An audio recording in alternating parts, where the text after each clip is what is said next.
आवागमन की,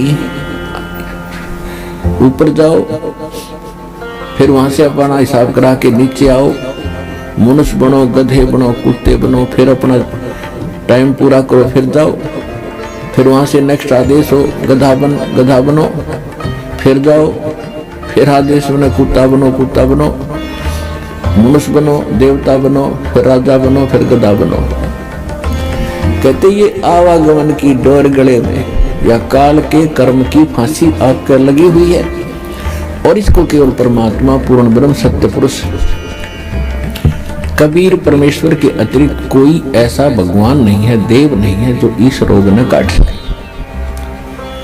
तो उसको काटने के लिए परमात्मा ने एक विधि बता रखी है, और वह विधि अभी तक छुपा रखी थी, क्योंकि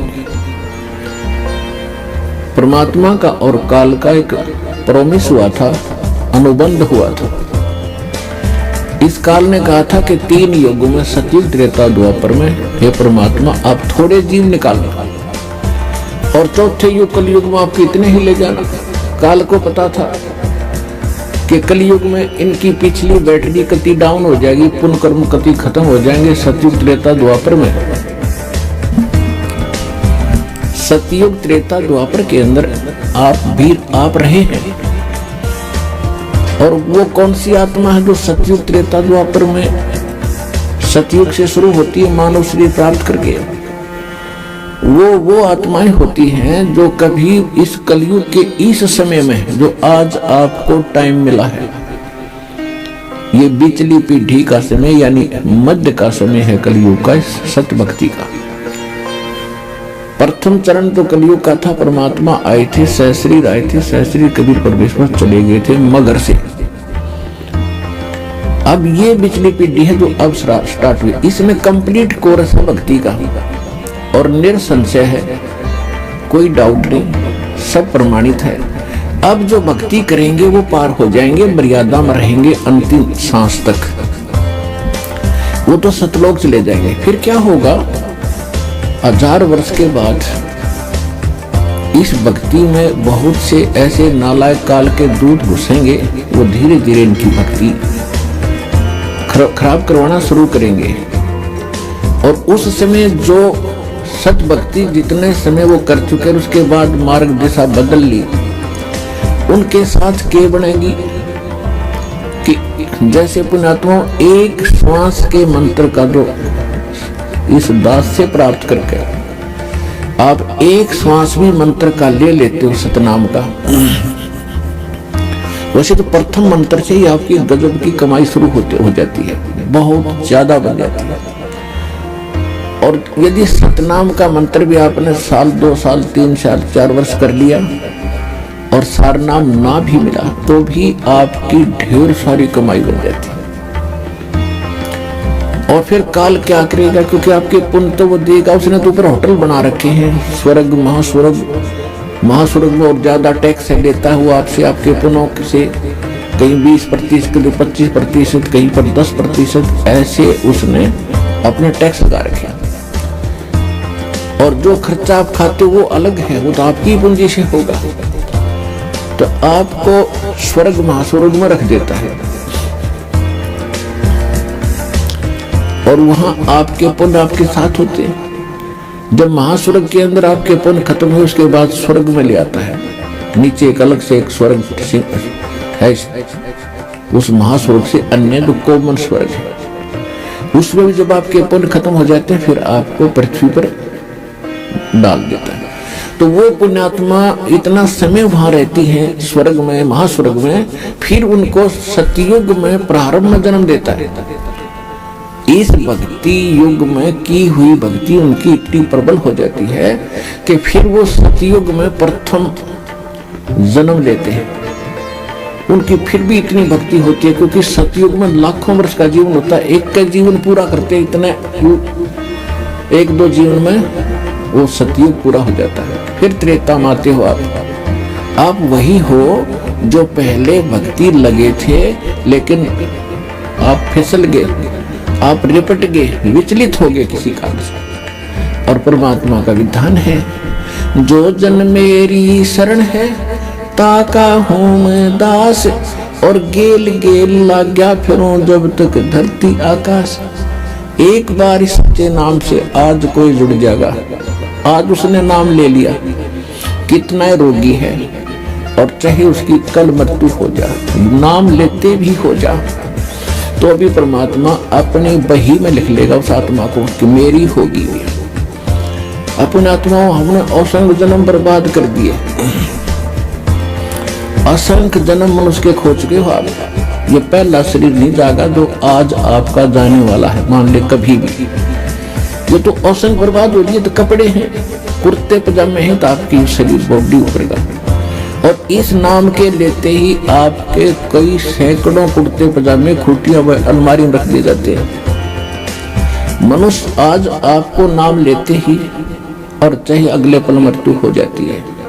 वैसे तो ऐसा नहीं होगा, जो सच्चे दिल से आते हैं उनको राहत मिलती है, उनका मनुष्य जीवन एक्सटेंड होता है, आयु भी बढ़ाता है परमात्मा। एक उदाहरण के लिए कहते हैं कि जो अविश्वास रूप में भी आकर नाम ले लिया, अब देखेंगे किसी के कहने से आते हैं रोगी बहुत से तो देख लेते हैं एक बार चल के, तो वो उनको भगवान वैसे उसको एक्सटेंड नहीं करेगा। उनका पता है कि इसको मैंने जीवन भी दे दिया, आगे फिर वो बकवाद करेगा। तो परमात्मा ने तो अपनी आत्मा देखनी है कि इसका उद्धार क्यों कर होगा। तो नाम लेते ही यदि उसकी मृत्यु भी होगी तो भी भगवान के अकाउंट में आ गया, और 10 महीना में फिर जन्म देकर उसको फिर बरवाला बुला लेगा। वह शुरुआत होगी उसके जीवन की।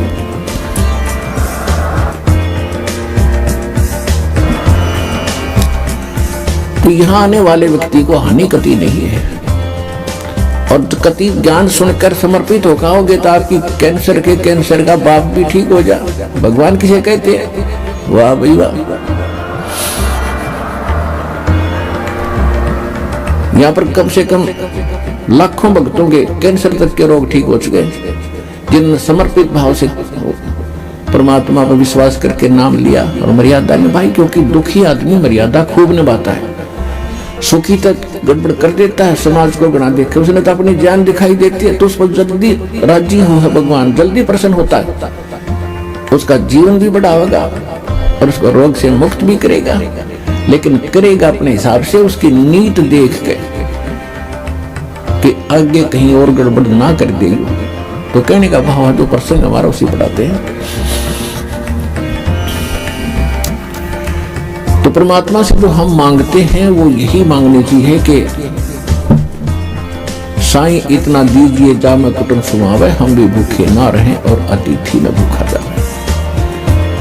तो यहाँ आने वाले भक्त को लगभग 80% व्यक्ति जो हैं ये दुखी आते हैं, और उनके लिए वो दुख एक वरदान बनेगा, एक वरदान सिद्ध होगा उसके लिए। तो आपके लिए प्रार्थना है कि परमात्मा पर विश्वास रखना और कुछ समय देना भगवान को। और दूसरी बात यह है कि आज जो प्रसंग चल रहा है कि लाखों वर्ष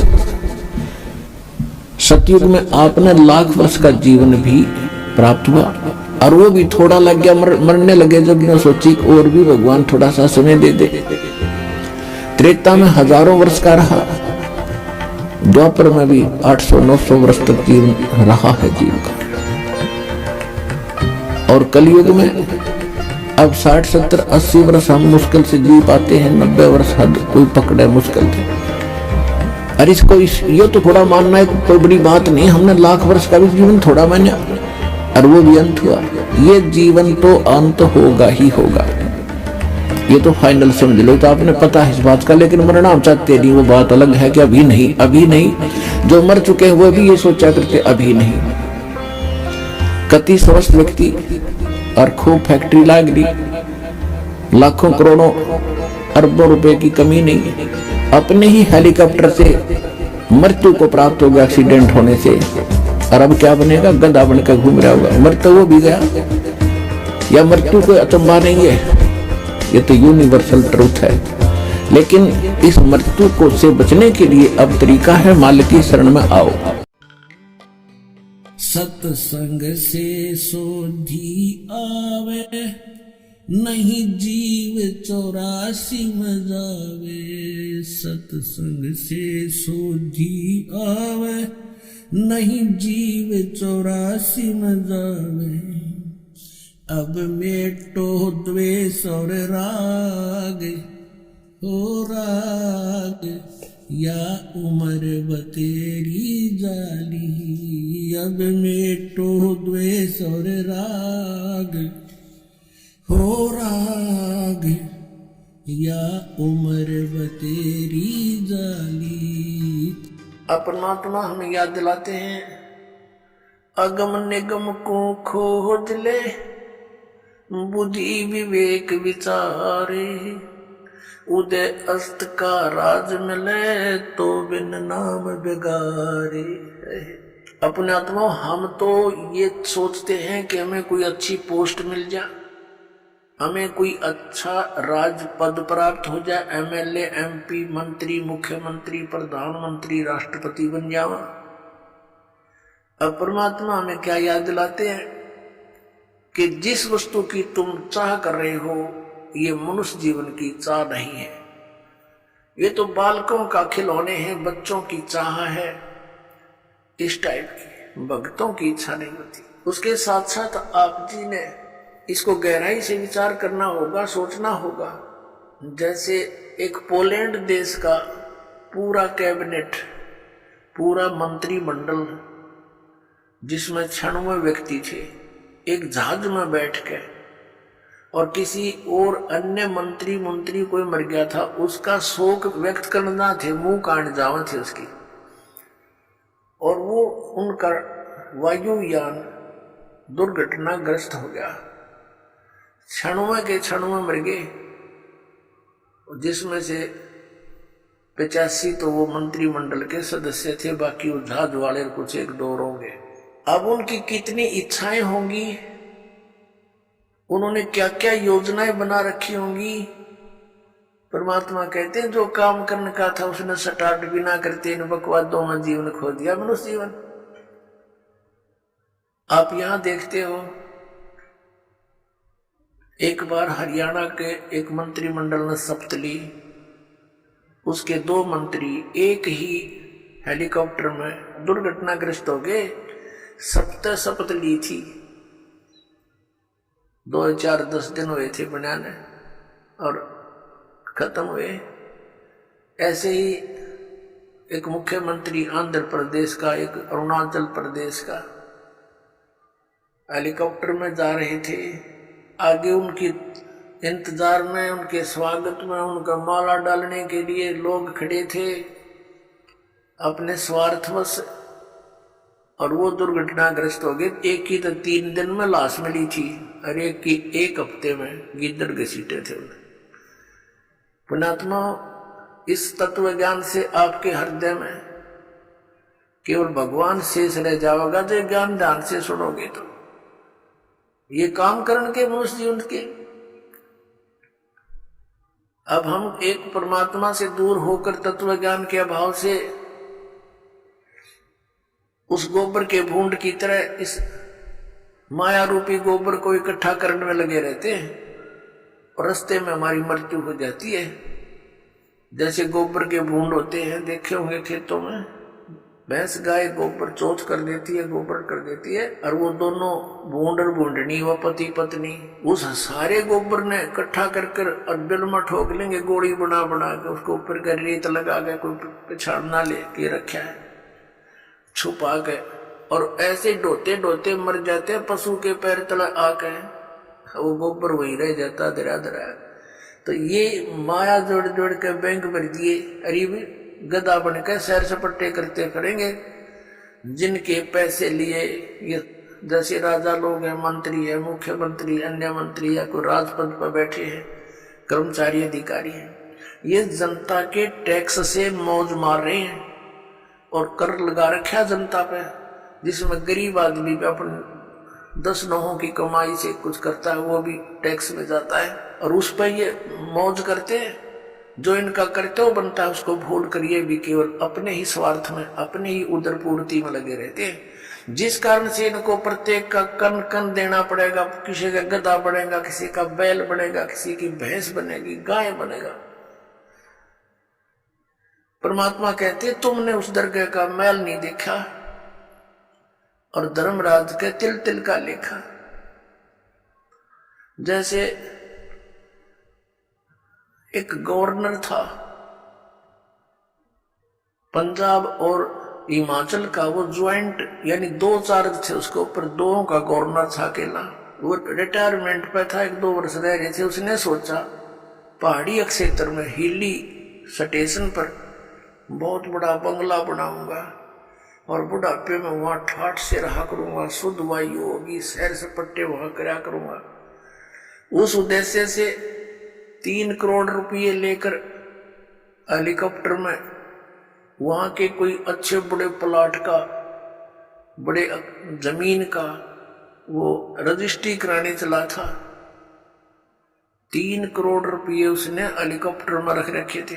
अपन आत्माओं पहले 100 के नोट थे, 500 के बिना थे, तो मरण के काम ताप पे कर रहा था वो 3 करोड़ 100 के नोट। और बरकत देखे कितने हो जाते हैं।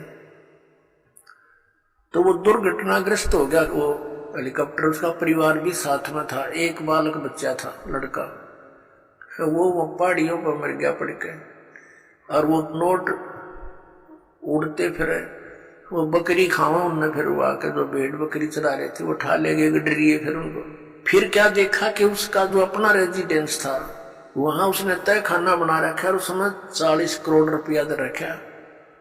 40 करोड़ रुपया 100 के नोटों का मेरे ख्याल में 2 ट्रकों में नहीं चला है। और वो छाती गलाए बैठा सांप की तरफ पर सोए और वहां मर गया। वो रह गया दरा दरा। अब क्या होगा? वो लाट साहब फिर गधा बनेगा और गेला उसकी पत्नी, और फिर क्या बनेंगे वहां? जिस जिसके पैसे इकट्ठे कर रखे थे प्रत्येक का पाई पाई का हिसाब चुकाएंगे। बहुत लंबा काम बना लिया उन्होंने अपने ऊपर। तो परमात्मा कहते हैं कि तुमने उस दरगाह का मैल नहीं देखा और धर्मराज के तिल तिल का लेखा।